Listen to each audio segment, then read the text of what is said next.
princípios maiores da fé católica é a questão da crença na ressurreição. Essa certeza que nós temos da vida que Jesus entregou, abrindo um espaço maravilhoso para um novo tempo na face da terra. E algumas pessoas ainda hoje confundem um pouco a questão entre ressurreição e reencarnação. Afinal de contas, qual que é a mesma diferença entre uma e outra? Nós podemos acreditar, ter fé na reencarnação? Convido você a prestar muita atenção nesse bloco. Eu vou te fazer uma pergunta, você provavelmente já pensou, já refletiu sobre ela. O que acontece quando a gente morre? O que acontece conosco quando nós morremos? A igreja, que é mãe, mestra e educadora, nos ensina, nos explica sobre essa realidade. No YouCat, pergunta número 154, nós vemos o seguinte: na morte, separam-se o corpo e a alma. O corpo decompõe-se, enquanto a alma vai ao encontro de Deus e espera que no juízo final seja unida ao seu corpo ressuscitado. E continua dizendo o seguinte: e como da ressurreição do nosso corpo é um mistério, pode ajudar-nos a entendê-lo a seguinte metáfora. Observando um bulbo de tulipa, podemos não reconhecer para quão belíssima flor ele se desenvolverá na terra escura. Do mesmo modo, não sabemos nada sobre o aspecto futuro do nosso corpo novo. São Paulo está contudo seguro: semeado desprezível, ressuscita glorioso. Então continuamos com você então mais esse bloco e vamos agora também aprofundarmos, né? Acabamos de falar com vocês então sobre esse mergulho na mansão dos mortos, aquilo que também muitas vezes é mansão dos mortos dentro de nós. Mas uma outra pergunta também vem sempre à tona quando nós falamos da mansão dos mortos e da ressurreição do Senhor. O Senhor, como eu disse no último bloco, Ele que nos permite então ganhar a vida através dele, essa ressurreição. Se com Ele nós morremos, com Ele nós ressuscitaremos. A ressurreição do Senhor nada mais é então daquilo que nós esperamos, aquilo que irá acontecer com cada um de nós, né? Estaremos unidos a Ele nesta vida nova. E muitas vezes nos perguntam assim: mas padre, qual é a diferença então entre ressurreição e reencarnação?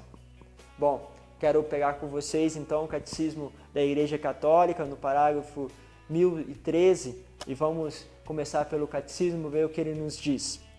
Diz assim neste parágrafo: a morte é o fim da peregrinação terrestre do homem, do tempo de graça e de misericórdia que Deus lhe oferece para realizar sua vida terrestre segundo o projeto divino e para decidir o seu destino último.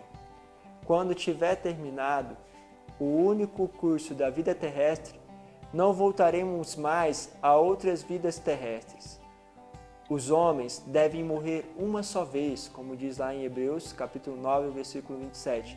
Não existe reencarnação depois da morte. Ou seja, nós vivemos então esta vida terrestre, esta vida agora, essa peregrinação, como diz o Catecismo, então, buscando este projeto. E só vivemos isso só uma vez. E depois não há mais uma volta, um retorno. Muitos espíritas vão acreditar, então, que todos nós praticamos boas obras e essas boas obras, então, nos ajudam num projeto de salvação, um projeto de plenitude, talvez essa seria a melhor palavra, enquanto que se a gente não faz, se a gente não entra neste projeto de plenitude, de realização, de iluminação, então devemos então pagar por aquilo que nós não fizemos. Devemos retornar à nossa vida, ou seja, a vida terrestre, devemos talvez vir de uma outra forma. Há aqueles que compreendem aquilo talvez com um ser, pode ser uma planta, um animal, ou aqueles que também só compreendem isso como um outro ser humano. Enfim, nós teríamos que voltar para que a gente possa cumprir aquilo que é o desígnio que foi então para cada um de nós estipulado, ou a plenitude que nós devemos realizar. Se nós chegamos a essa plenitude, então acaba-se um caminho de reencarnação, da volta. O que é muito complicado nessa história, que para nós nos fere como católicos, é justamente que acreditarmos que nós precisamos voltar para pagar uma dívida, significa acreditar, primeiro, que a salvação depende de nós.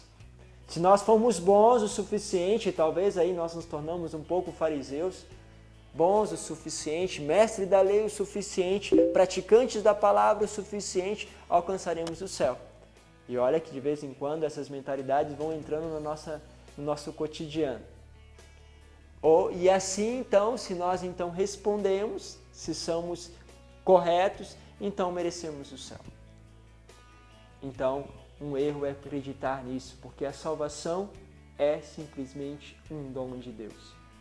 Muitas vezes nós nos questionamos, mas Senhor, quantas vezes eu vejo pessoas que fazem mal e elas vão ir para o céu?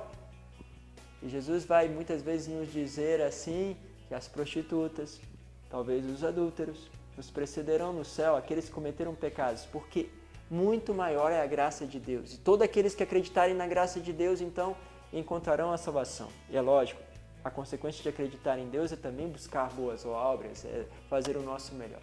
Enfim, nós então podemos acreditar numa falsidade que a salvação pode vir de nós mesmos, ou seja, nos esforçamos. Se não alcançamos o esforço, reencarnamos e assim fazemos novamente um caminho até que pelo nosso próprio esforço alcançamos a salvação. Segundo ponto, talvez, é que a entrega de Jesus. Como nos diz também lá em Isaías, no capítulo 53, ele esmagou pelas suas dores, pelo seu sofrimento, pelas suas lutas, pelas suas fadigas, ou seja, pelo sofrimento que recaía sobre ele, ele nos trouxe a paz. Ele era o Cordeiro, aquele que mansamente levou as nossas chagas, o nosso pecado, como vai dizer também em Colossenses depois para nós, né? Ele carregou toda a nossa dívida. Ou seja, mesmo que nós tivéssemos pecados, mesmo que nós tivéssemos falhado, ele carregou tudo isso para nós. Portanto, não há motivo para nós termos que pagar depois. Pagarmos em uma outra encarnação, pagarmos pelos nossos erros, porque ele pagou tudo para nós. Então, por isso, precisamos então entender que a reencarnação ela não faz sentido para nós católicos, para nós cristãos. Encarar a reencarnação é encarar que o valor salvífico da entrega do Senhor não tem mais méritos, não tem mais mérito suficiente para me tirar o pecado, para me tirar da escravidão, da morte. Mas pelo contrário, nós sabemos que nele encontramos toda a vida. Por isso, se você acredita que ele ressuscitou e que ele é a premissa daquilo que se realizará conosco, quando então deixaremos este corpo mortal e encontraremos um corpo glorioso, um corpo que não pode ser agora corrompido pelo pecado, encontramos esta graça porque ele nos abriu a porta do céu.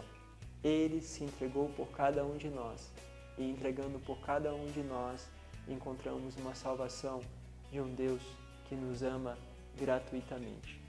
E às vezes é tão difícil entender essa gratuidade de Deus. O que nós fazemos, cada gesto de amor, não é para aliviar nosso pecado, nossas fadigas, nossos erros, mas simplesmente é uma resposta de amor àquele que tanto nos amou e nos amou primeiro. E tendo nos amado primeiro, nós faremos tudo por amor a Ele. É como nós pensamos numa mãe. Não amamos ela simplesmente por amar. O amor que muitas vezes nasce de um filho para com a mãe é porque este filho se sentiu muito amado pela sua mãe e seria incapaz de fazer qualquer coisa que não seja aquilo que é o sonho e o desejo da mãe. Lógico, pensando nesta mãe que colabora, que quer e que sonha um projeto de amor também para o filho. Este é um pouquinho a imagem do Pai. Deus Pai sonha conosco, quer-nos próximo e deu tudo o que tinha, até o seu próprio Filho, por amor a nós. E nós queremos com gratuidade responder a Ele e também com Ele, então, ressuscitar para a vida nova. Então, estejamos prontos a entrar neste mistério que também continua a passar pela nossa vida, da morte, da descida até o abismo do nosso coração, das nossas próprias misérias e da nossa ressurreição, porque sabemos, porque por mais que sejam grandes as nossas misérias, maior é a graça de Deus. que nos salva e que nos tira deste abismo e nos eleva ao céu. Por isso, caminhamos assim e encontraremos sempre a ressurreição. Deus está vivo no nosso meio, Ele está junto de nós, está no nosso encontro e está a nos abraçar. Ele vive para sempre e nessa grande alegria, nesse espírito de celebração, eu me despeço aqui de você, agradecendo pela sua companhia no programa de hoje. E agora, para fecharmos com chave de ouro esse grande programa, as bênçãos de Deus dadas pelas mãos do nosso querido Padre João Henrique, fundador da comunidade Aliança de Misericórdia. Fica com Deus. É maravilhoso, como vocês estão ouvindo nesse programa, meditar sobre este mistério que nós contemplamos e proclamamos no nosso creio. Ele desceu à mansão dos mortos e ressuscitou no terceiro dia. Pois este é o movimento da misericórdia. O amor de Deus desce e nos alcança no inferno da nossa vida. Eu visitei pela primeira vez neste tempo, pela primeira vez na minha vida, mesmo que fomos muitos anos evangelizar na Polônia, o campo de Auschwitz. Campo de concentração, na verdade campo de extermínio. Impressionante. É um campo dos horrores. Mas no último pavilhão, número 11, tem uma imagem enorme de São Massimiliano Kolbe, um santo que deu a vida para salvar um pai de família e que morreu no bunker da fome. É como se o horror do desespero, do pecado, da destruição que Satanás realiza na nossa vida seja alcançado lá no final, no bunker da fome, pela misericórdia de Deus. E quem sai de Auschwitz sai com este gosto de que o amor vence todo ódio, de que a vida prevalece sobre a morte. É realmente este mistério que nós contemplamos todas as vezes que damos a vida em Cristo. Com Ele nós ressuscitamos. Vamos orar então neste momento e fechando os teus olhos, se você quiser, coloca a mão no teu coração e pedimos juntamente. Senhor Jesus, você veio para nos alcançar no bunker da fome, do nosso desespero, fome de Deus, fome de amor, fome de acolhida, fome de compreensão. Neste abandono em que a nossa vida muitas vezes se arrasta. Entra, Senhor. Você não tem vergonha do nosso pecado, entra nos nossos vícios, entra nas nossas misérias, penetra no nosso inferno, penetra nos nossos túmulos, famílias divididas, onde não há mais diálogo, onde não há mais compreensão, onde não há perdão, onde não há amor, onde não há compaixão. Senhor, abre as portas destes túmulos, abre as portas dos corações, derrama o teu perdão e a tua graça. Senhor Jesus, eu te peço em particular, por esta mãe que agora chora vendo os filhos se perdendo nas drogas, nas noites, nas baladas do mundo, na prostituição, na pornografia. Senhor Jesus, entra.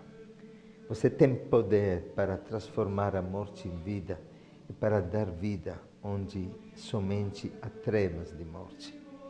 Por isso, Jesus, invoco a tua presença, a tua misericórdia sobre todos estes lares. E te peço para que a graça desça abundantemente, realizando reconciliações.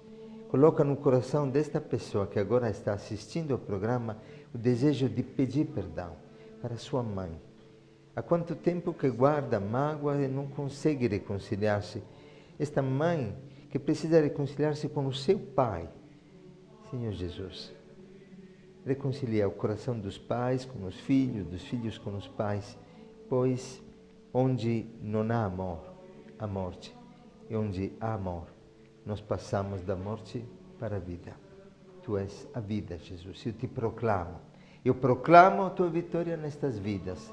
E te abençoo pelo sim de cada um, por poder os alcançar neste momento através da televisão. Que a tua graça entre em cada lar, em cada coração e restaure vidas. Neste momento, obrigado, Senhor Jesus. E abençoa, Senhor, também os enfermos, os doentes. Você pode levantá-los e curá-los pela tua misericórdia. Eu confio em ti. Em nome do Pai, do Filho e do Espírito Santo. Amém.